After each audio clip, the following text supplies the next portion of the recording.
ఇవాళ మనం దోసకాయ పచ్చడి చేద్దామండి. సింపుల్గా అండ్ ఈజీగా దోసకాయలు తీసుకున్నానండి. మాకు పాపకు దోసకాయలు అంటే చాలా ఇష్టము, అందుకని దోసకాయలు తెచ్చాను. అందుకే కొంచెం నిల్వ పచ్చడి చేసుకుందాము అని. పెళ్ళిలో చేస్తారు కదండి దోసకాయ పచ్చడి, ఫంక్షన్లలో అల్లం వెల్లుల్లిపాయ లేకుండా దోసకాయ పచ్చడి సింపుల్గా ఈజీగా అవుతుందండి.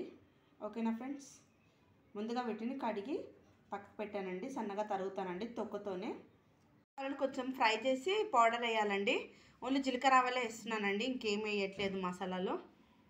మసాలాలు ఎక్కువ వేస్తే కూడా తొందరగా డైజెషన్ కాదు పిల్లల కోసం, కాబట్టి ఓన్లీ జీలకర్ర ఆవాల పౌడర్ మాత్రమే వేస్తున్నాను. వీటిని వేంపి పౌడర్ చేయాలి. ఇప్పుడు ఇందులో మనము పసుపు, ఉప్పు, కారం అన్నీ వేసేద్దామండి. నేను ఇది 1/2 kg క్వాంటిటీ తీసుకున్నానండి, 2 దోసకాయలు.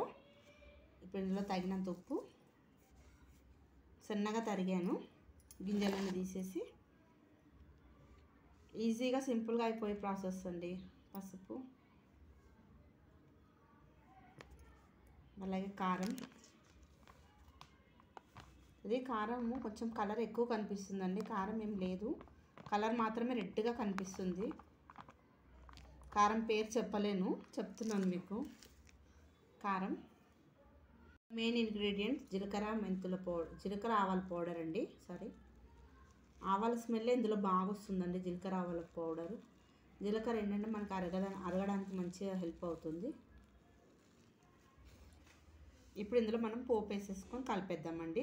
ఇది అప్పటికప్పుడు చేసుకొని తినేసేయచ్చండి, ఈజీగా ఉంటుంది, నిల్వ కూడా ఉంటుందండి.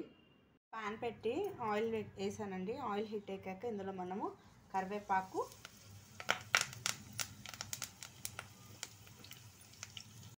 జీలకర్ర ఆవాలు మాత్రమే వేస్తున్నానండి. ఇవి కొంచెం ఫ్రై అయ్యాక స్టవ్ ఆఫ్ చేసి ఇది అందులో మిక్స్ చేసేస్తామండి. స్టవ్ ఆఫ్ చేస్తున్నాం, జీలకర్ర ఆవాలు చిటపట మారుతున్నాయి.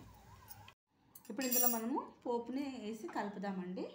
కొంచెం చల్లారాక ఇందులో వేసేద్దాం. మంచిగా మిక్స్ చేద్దాము. ఇప్పుడు జలుబులు, దగ్గు, ఫీవరిష్గా అలా ఉంటుంది అండి, అందుకే పచ్చడి తినాలనిపిస్తుంది, అందుకే పచ్చడి చేస్తున్నానండి. అందుకని మీతో షేర్ చేసుకుంటున్నాను. దోసకాయ అంటే పాపకు చాలా ఇష్టం, అందుకే దోసకాయ పచ్చడి చేస్తున్నాను.